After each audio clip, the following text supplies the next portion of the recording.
Dry mouth అంటే నోరు ఎండిపోవడం. రోజుకి లాలాజలము 0.2 to 0.5 ml/minute సెక్రీట్ అవ్వాలండి.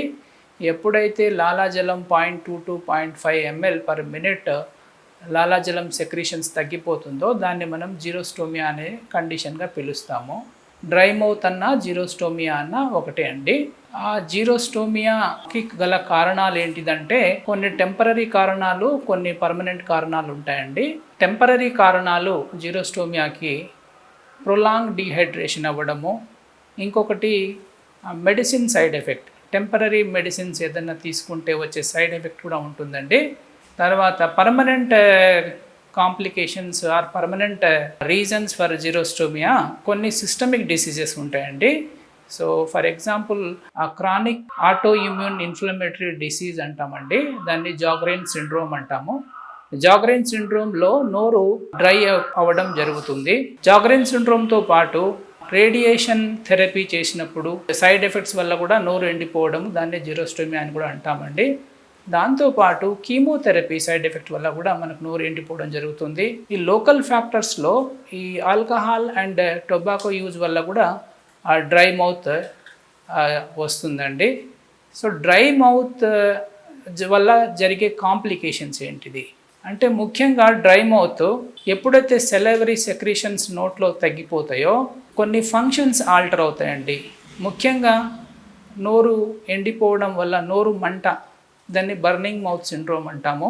దాంతోపాటు ఆహారం నమలడానికి ఇబ్బందిగా ఉంటుంది, ఆహారం మింగడానికి ఇబ్బందిగా ఉంటుంది. సో ఈ మెయిన్ ఫంక్షన్స్, ఈ సెలైవా అనేది ఈ నోట్లో ఉండే మ్యూకోసాని ప్రొటెక్ట్ చేస్తుంది కాబట్టి ప్రొటెక్టరీ ఫంక్షన్స్ ఆల్టర్ అవ్వడం జరుగుతుందండి జీరోస్టోమియా వల్ల. అండ్ అదొకటే కాకుండా దంతాల మీద దీని ఎఫెక్ట్ ఎక్కువగా ఉంటుందండి. ఎందుకంటే లాలాజలము దంతాలని ప్రొటెక్ట్ చేస్తుంది పాడవకుండా. కాబట్టి లాలాజలం ఎప్పుడైతే తగ్గిపోతుందో పళ్ళు తొందరగా పాడవడానికి ఆస్కారం ఉంటుంది.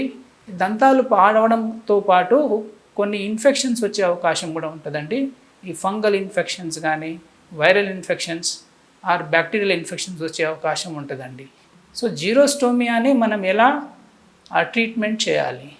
దీంట్లో local or you can see temporary xerostomia అనేది పెద్దగా ఇబ్బంది కలిగించే విషయం కాదండి. బట్ ఈ పర్మనెంట్ జీరోస్టోమియా ఏదైతే ఉంటుందో జాగ్రెయిన్ సిండ్రోమ్ వల్ల కానీ, లేదంటే ఈ రేడియేషన్ ఇండ్యూస్డ్ జీరోస్టోమియా కానీ, ఆ కీమోథెరపీ ఇండ్యూస్డ్ జీరోస్టోమియా కానీ, ఆ xerostomia induced by certain systemic diseases వల్ల వీటికి కొన్ని ట్రీట్మెంట్స్ ఉంటాయండి. బట్ ట్రీట్మెంట్ ఓన్లీ సిమ్టమాటిక్ మాత్రమే ఉంటుందండి, క్యూరేటివ్ ట్రీట్మెంట్ జీరోస్టోమియాలో ఉండదు. సో ఈ సిమ్టమాటిక్ ట్రీట్మెంట్లో ఏం చెప్తామంటే కొన్ని లోకల్ రెమెడీస్ ఉంటాయండి జీరోస్టోమియాలో. లోకల్ రెమెడీస్ ఏంటిదని అంటే మనము ఈ ఫ్రీక్వెంట్గా వాటర్ తీసుకోవడం, దీంతో పాటు ఆర్టిఫిషియల్ సెలైవా అని కొన్ని దొరుకుతాయండి. సో ఆర్టిఫిషియల్ సెలైవా అప్లై చేయడం వల్ల కూడా నోరును మనం ఫ్రీక్వెంట్గా వెట్ చేసుకోవచ్చు. వెట్ చేసుకోవడం వల్ల మనం ఈజీగా మాట్లాడడానికి, తినడానికి, ఆహారం చక్కగా లోపల మింగడానికి ఉపయోగపడుతుందండి. సిస్టమిక్ థెరపీ అంటే కొన్ని సిస్టమిక్ మెడిసిన్స్ ఉన్నాయండి.